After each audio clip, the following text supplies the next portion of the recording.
امریکہ کچھ دن قبل ہی اپنا B-21 بمبار جہاز دنیا کے سامنے لے کر آیا ہے۔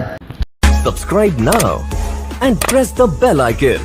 Never miss an update. چین بھی اپنے ایک نئی نسل کے بمبار جہاز کو بنانے پر کام کر رہا ہے، جس کا پروٹوٹائپ بنا لیا گیا ہے اور اس پر ٹیسٹنگ جاری ہے۔ اس کو H-20 کا نام دیا گیا ہے۔ روس بھی ان نئی نسل اسٹریٹجک بمبار جہازوں کو بنانے کی دوڑ میں شامل ہے اور روسی کمپنی ایک جہاز کو بنانے پر کام کر رہی ہے اور اس پروجیکٹ کو PAK-DA کا نام دیا گیا ہے۔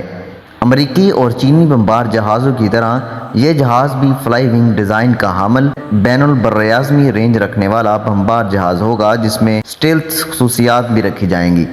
روس نے اس پروجیکٹ پر کام شروع کرنے کا فیصلہ سن 2007 میں کیا تھا اور 2008 میں اس پروجیکٹ کے لیے فنڈنگ جاری کر دی گئی تھی۔ سن 2012 میں اس پروجیکٹ پر باقاعدہ طور پر کام کا آغاز کیا گیا اور سن 2020 میں اس کے پہلے پروٹوٹائپ کو بنائے جانے کا آغاز کیا گیا۔ اس جہاز کی کچھ خصوصیات کے بارے میں بات کریں، یہ ایک نئی نسل کا سب سونک رفتار کا حامل بمبار جہاز ہوگا جس کی رینج 12,000 کلومیٹر تک متوقع ہے۔ اس کو اڑانے کے لیے 4 پائلٹوں کا کریو ہوگا اور جہاز کم سے کم 30 گھنٹے تک محو پرواز رہنے کی صلاحیت کا حامل ہوگا اور اس میں اندرونی طور پر 30 ٹن تک اسلحہ لے کر جانے کی صلاحیت ہوگی۔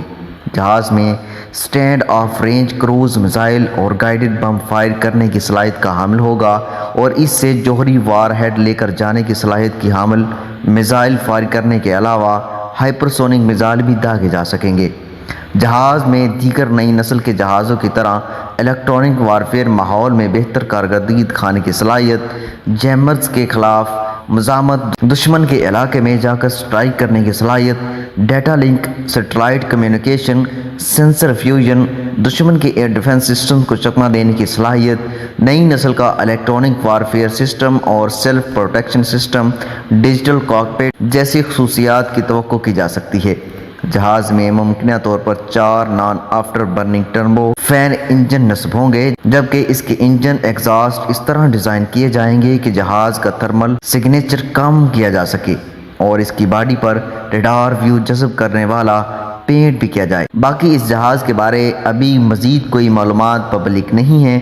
روس اس جہاز کو سن 2028 تک سامنے لانے کا ارادہ رکھتا ہے اور اس وقت تک اس پر ٹیسٹنگ وغیرہ ہوگی، اور اگر یہ پروجیکٹ وقت پر مکمل ہوا تو سن 2030 کے لگ بھگ اس کی روسی ایئر فورس میں شمولیت کی توقع کی جا سکتی ہے۔